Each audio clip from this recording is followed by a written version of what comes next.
गरम गरम इमरती बन रही थी, पैसा पास रहता नहीं था, भिक्षुक जीवन था।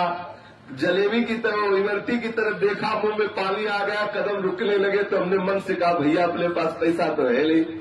और ठाकुर जी अपने भक्तों को कैसे दुलार करते हैं।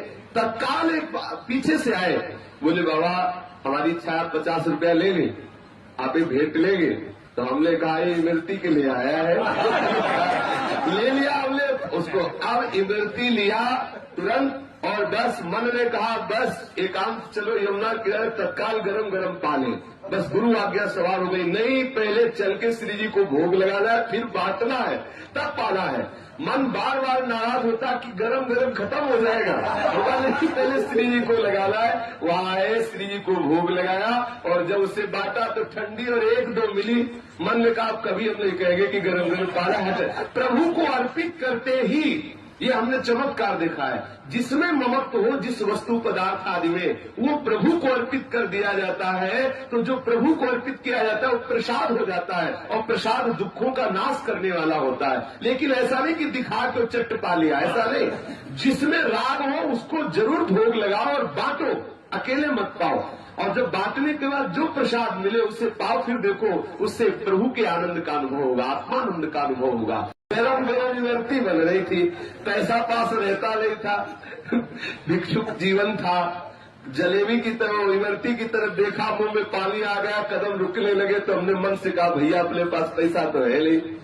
और ठाकुर जी अपने भक्तों को कैसे दुलार करते हैं। तत्काल एक पीछे से आए, बोले बाबा हमारी इच्छा है 50 रुपया ले लें, आप एक भेंट लेंगे। तो हमने कहा ये इमरती के लिए आया है। ले लिया हमने उसको। अब इमरती लिया तुरंत, और बस मन ने कहा बस एकांत चलो यमुना किनारे, तत्काल गरम गरम पानी। बस गुरु आज्ञा सवार हो गई। नहीं, पहले चल के श्री जी को भोग लगाना है, फिर बांटना है, तब पाना है।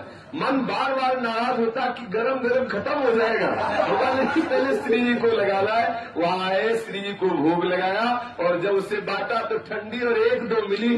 मन में कहा कभी हम नहीं कहेंगे कि गरम गरम पाना है। प्रभु को अर्पित करते ही ये हमने चमत्कार देखा है। जिसमें ममत्व हो, जिस वस्तु पदार्थ आदि में, वो प्रभु को अर्पित कर दिया जाता है। तो जो प्रभु को अर्पित किया जाता है वो प्रसाद हो जाता है, और प्रसाद दुखों का नाश करने वाला होता है। लेकिन ऐसा नहीं कि दिखा के चट पा लिया, ऐसा नहीं।